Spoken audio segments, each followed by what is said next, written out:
Hola a todos, mi nombre es Gerardo Ferretis de León y soy educador. Esta es la lectura de la obra de Herbert Marcuse titulada Acerca del carácter afirmativo de la cultura. Parte 3. El texto fue publicado en Cultura y Sociedad en Buenos Aires en 1967.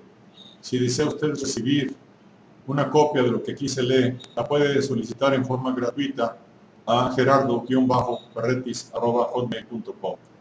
Los videos subsecuentes sobre este libro y de otros libros que se dan posteriormente se hacen sin fines de lucro, con el objeto de contribuir al estudio, a la investigación y al desarrollo de la cultura en general. Saludo a mis amigos y amigas educadores de todo el mundo. Solicito disculpas anticipadas por los errores de lectura que pudieran cometerse en este proyecto de apoyo a la educación. Espero sinceramente que les sea de utilidad. Tampico, Tamaulipas, México, a 4 de septiembre de 2013. Acerca del carácter afirmativo de la cultura, Herbert Marcuse, parte 3. Todo esto se modifica cuando para la conservación de la forma existente del proceso de trabajo ya no es suficiente una simple movilización parcial, en la que la vida privada del individuo permanece en reserva, sino que es necesaria una movilización total, en la que el individuo, en todas las esferas de su existencia, tiene que ser sometido a la disciplina del Estado totalitario. Entonces, la burguesía entra en conflicto con su propia cultura. La movilización total de la época del capitalismo monopolista no es conciliable con aquel momento progresista de la cultura que estaba concentrado alrededor de la idea de personalidad. Comienza la autoeliminación. La lucha abierta del Estado autoritario en contra de los ideales liberales de humanidad, individualidad, racionalidad, en contra del arte y la filosofía idealistas, no puede ocultar el hecho de que aquí se trata de un proceso de autoeliminación. Así como la transformación social en la organización de la democracia parlamentaria, al convertirse en Estado autoritario de un Führer, es solo una transformación dentro del orden existente, así también la transformación cultural del idealismo liberal en el realismo histórico se realiza dentro de la cultura afirmativa. Se trata de una nueva manera de asegurar las antiguas formas de la existencia. La función fundamental de la cultura sigue siendo la misma. Solo cambian las formas como esta función se realiza. La identidad del contenido, a pesar del cambio total de la forma, se muestra de manera muy clara en la idea de internalización. La internalización, la transformación de los instintos y fuerzas explosivas del individuo en lo anímico, ha sido una de las palancas más fuertes para imponer disciplina. La cultura afirmativa había superado los antagonismos sociales en una abstracta generalidad interna, en tanto persona, en su libertad y dignidad anímica. Los individuos tienen el mismo valor. Muy por encima de las proposiciones fácticas se encuentra el reino de la solidaridad cultural. Esta abstracta comunidad interna, abstracta porque deja subsistentes las contradicciones reales, se convierte en el último periodo de la cultura afirmativa en una comunidad externa, igualmente abstracta.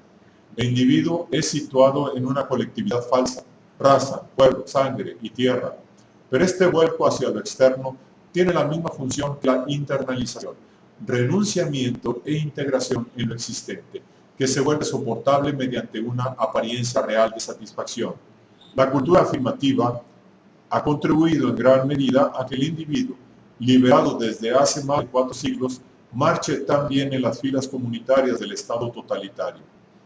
Los nuevos métodos usados para imponer disciplina no son posibles si no se eliminan los momentos progresistas contenidos en los estadios anteriores de la cultura. Vista desde la última etapa del desarrollo, la cultura de aquellos estadios se presenta como un pasado feliz. Pero si la transformación autoritaria de la existencia beneficia de hecho solo los intereses de grupos sociales muy pequeños, señala también el camino sobre el que ha de mantenerse el todo social en la situación modificada. En ese sentido, presenta de manera deficiente y con la creciente desgracia de la mayoría los intereses de todos los individuos cuya existencia está vinculada a la conservación de este orden. Este es precisamente aquel orden al que estaba ligada también la cultura idealista. En esta doble escisión se basa en parte la debilidad con la que la cultura protesta hoy contra su nueva forma. ¿Hasta qué punto la interioridad idealista está relacionada con la exterioridad heroica? Se muestra en la posición frontal común a ambas en contra del espíritu. La supervalorización del espíritu, que fuera característica en algunos ámbitos y representantes de la cultura afirmativa, estuvo siempre acompañada por un profundo desprecio del espíritu en la praxis burguesa, que encontró su justificación en la despreocupación de la filosofía por los problemas reales del hombre, pero también por otras razones. La cultura afirmativa fue esencialmente una cultura del alma, no del espíritu. El espíritu, aún allí, en donde no había entrado en decadencia, fue siempre algo sospechoso.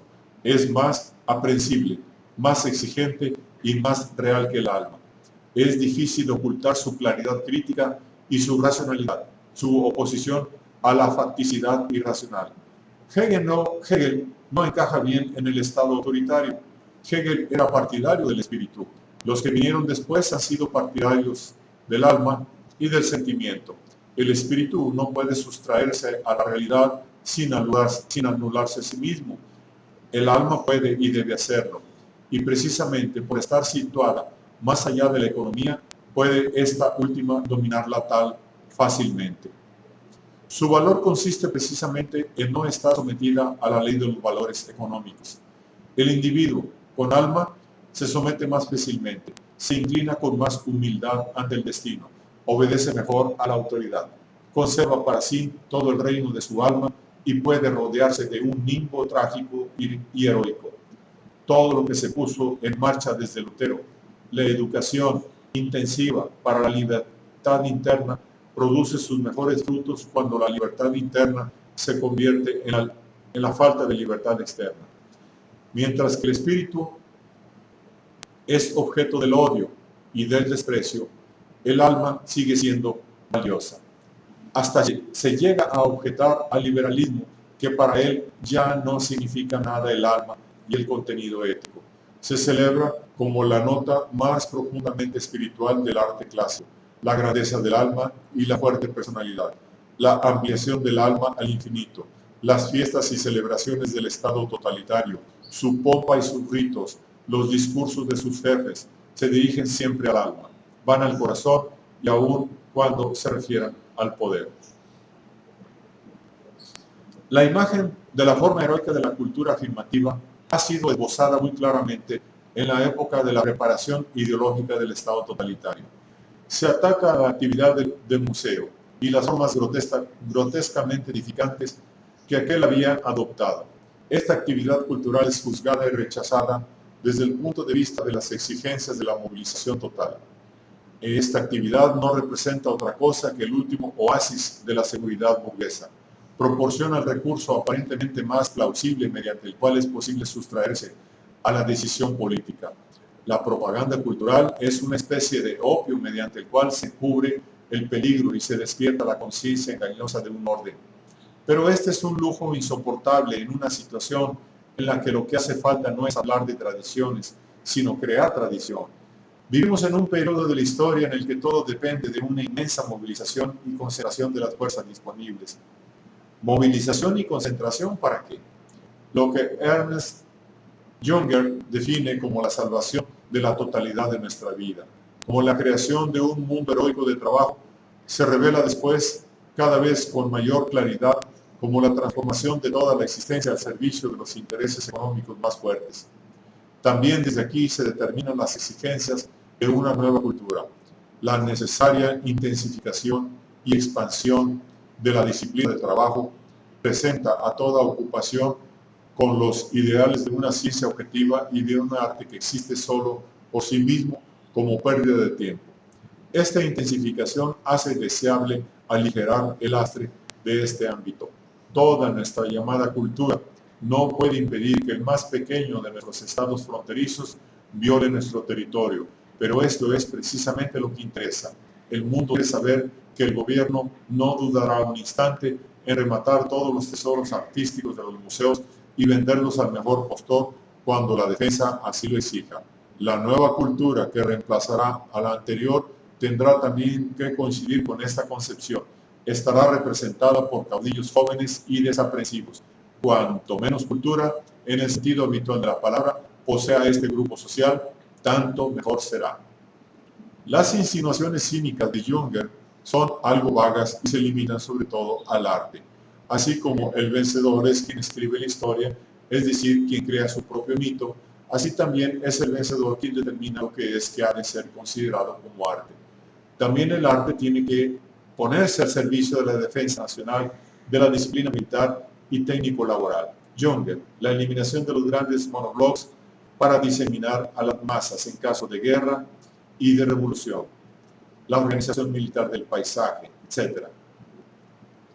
En la medida en que esta cultura ha de apuntar al enriquecimiento, embellecimiento y seguridad del Estado totalitario, lleva consigo los signos de su función social. Organizar la sociedad de acuerdo con el interés de algunos pocos grupos económicamente más poderosos. Humildad, espíritu de sacrificio, pobreza y cumplimiento del deber por una parte, voluntad suprema del poder, impulso de expansión, perfección técnica y militar por la otra. La misión de la movilización total es la transformación de la vida en energía, energía que se manifiesta en la economía, en la técnica y en el tráfico, en el girar de las ruedas y en el campo de batalla, como fuego y movimiento. El culto idealista de la interioridad y el culto heroico del Estado están al servicio de órdenes de la existencia social que son fundamentalmente idénticos. El individuo es sacrificado totalmente en aras de este orden. Si la anterior formación cultural tenía que satisfacer el deseo personal de felicidad, ahora la felicidad del individuo tendrá que desaparecer en aras de la grandeza del pueblo. Si anteriormente la cultura había apaciguado en una apariencia real la pretensión de felicidad, el individuo tendrá ahora que aprender que no debe hacer valer sus exigencias personales de felicidad. El criterio está dado por la forma de vida del trabajador. No interesa mejorar esta forma de vida, sino proporcionarle un sentido supremo, fundamental. También aquí la formación cultural ha de reemplazar a la transformación. Así pues, esta reducción de la cultura es una expresión de la gran agudización de tendencias que desde hacía tiempo se encontraban en la base de la cultura afirmativa. Su verdadera superación no conducirá a una reducción de la cultura en general, sino a una eliminación de su carácter afirmativo. La cultura afirmativa era la imagen opuesta de un orden en el que la reproducción material de la vida no dejaba ni espacio ni tiempo para aquellos ámbitos de la existencia que los antiguos llamaban lo bello. Uno se ha acostumbrado a considerar que toda la esfera de la reproducción material está esencialmente vinculada a la lacra de la miseria, de la brutalidad y de la injusticia, y a renunciar a toda pretensión de suprimirlas o de protestar contra ellas. El punto de partida de toda la filosofía tradicional de la cultura. La distinción entre cultura y civilización y la separación de aquella de los procesos materiales de la vida se basa en el reconocimiento que tiende a eternizar aquella relación histórica. Metafísicamente, esto se disculpa con aquella teoría de la cultura que afirma que hay que matar hasta cierto punto a la vida para lograr bienes que valgan por sí mismos. La reincorporación de la cultura a los procesos materiales de la vida es considerada como un pecado contra el espíritu y contra el alma. En realidad, reincorporación sería manifestación expresa de algo que ya se había impuesto ciegamente desde hacía tiempo, desde el momento en que no solo la producción, sino también la recepción de los bienes culturales se encuentran bajo el dominio de la ley de los valores económicos. Y sin embargo, el reproche contiene algo de verdad. La reincorporación se ha valorizado hasta ahora solo bajo las formas del utilitarismo. El utilitarismo es solo el reverso de la cultura afirmativa. Lo útil es entendido aquí como la utilidad del hombre en negocio, que incluye la felicidad en la cuenta de los gastos inevitables, como dieta y descanso. La felicidad es calculada desde el primer momento por su utilidad, al igual que la posibilidad de ganancias en los negocios es calculada en relación con los riesgos y con los costos, y de esta manera queda estrechamente vinculada a los principios económicos de esta sociedad. En el utilitarismo, el interés del individuo se une a los intereses fundamentales del orden existente. Su felicidad es inofensiva y conserva este carácter hasta en la organización del orden impuesta por el Estado totalitario. Entonces se organiza la alegría permitida, el paisaje idílico, el lugar de la felicidad dominical, se transforma en campo de ejercicios físicos, la excursión pequeño burguesa a la campaña, el deporte al aire libre, el carácter inofensivo de la felicidad crea su propia negación.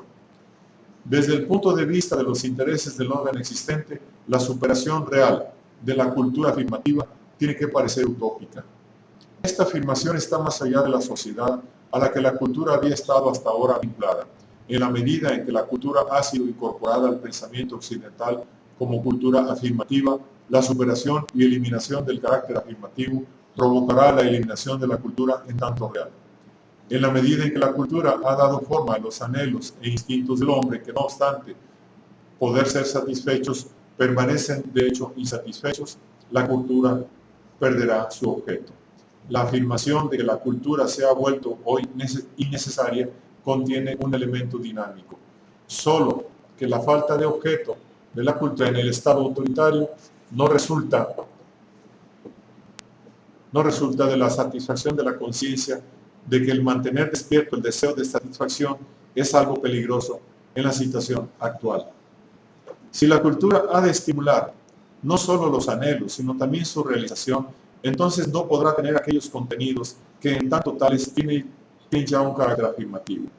La gratitud será quizás entonces su verdadera esencia, tal como Nietzsche lo afirmará con relación a todo arte. La belleza deberá encontrar otra encarnación si es que no ha de ser solo apariencia real, sino expresar la realidad y la alegría. Solo la contemplación humilde de algunas estatuas griegas, la música de Mozart y del viejo Beethoven nos dan una idea aproximada de estas posibilidades. Pero quizás la belleza y su goce no corresponden ya al arte. Quizás el arte en tanto tal pierda todo objeto. Desde hace por lo menos un siglo, su existencia para el burgués estaba limitada a los museos. El museo era el lugar más adecuado para reproducir en el individuo la lejanía, la facticidad, la elevación consoladora de un mundo más digno, limitada temporalmente a la vez a los días de fiesta. El manejo casi sagrado de los clásicos tenía también carácter de museo. La dignidad de aquellos apaciguaba cualquier impulso explosivo. No había por qué tomar demasiado en serio lo que un clásico había dicho o hecho. Pertenecía a otro mundo y no podía entrar en conflicto con el mundo actual. La polémica del Estado autoritario en contra de toda actividad de museo encierra algo de verdad. Pero cuando el Estado totalitario combate las formas grotescas de edificación moral, quiere tan solo colocar métodos más actuales de afirmación que reemplacen a los anticuados. Todo intento de esbozar la imagen opuesta a la cultura afirmativa tropieza con el cliché inestirpable del paraíso terrenal. Pero con todo, es siempre mejor aceptar este cliché y no aquel de la transformación de la tierra en una gigantesca fábrica de educación popular que parece subyacer en algunas teorías de la cultura. Se habla de la universalización de los valores culturales, del derecho de todo el pueblo a los bienes de la cultura, de mejorar la educación corporal, espiritual y moral del pueblo. Pero esto significaría tan solo convertir la ideología de una sociedad combatida en la forma consciente de vida en otra, erigir en una nueva virtud un defecto. Cuando Kautsky habla de la felicidad venidera, piensa ante todo en los efectos bienhechores del trabajo científico, en el goce comprensivo, el campo de la ciencia y del arte, en la naturaleza, en el deporte y en el juego. Hay que poner a disposición de las masas todo aquello que ha sido creado en el orden de la cultura. La tarea de las masas es conquistar toda la cultura para ellas mismas. Pero esto no puede significar otra cosa que conquistar a las masas en pro de aquel orden social que toda cultura afirma. Estas concepciones fallan en lo esencial, la superación de esta cultura. Lo falso en la idea de paraíso terrenal no es el elemento primitivo materialista, sino la pretensión de eternizarlo.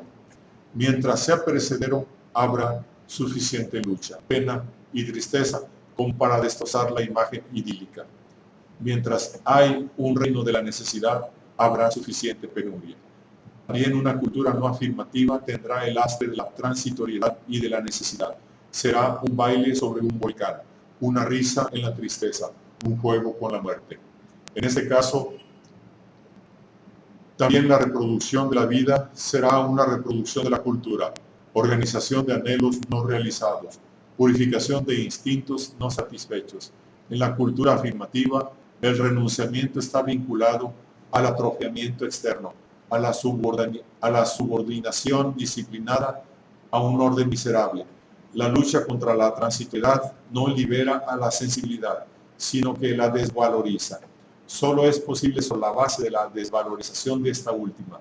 Esta falta de felicidad no es algo metafísico, es el resultado de una organización no racional de la sociedad. Su superación con la eliminación de la cultura afirmativa no eliminará la individualidad, sino que la realizará. Y si alguna vez somos felices, no podremos menos que estimular la cultura. Fin de la parte 3.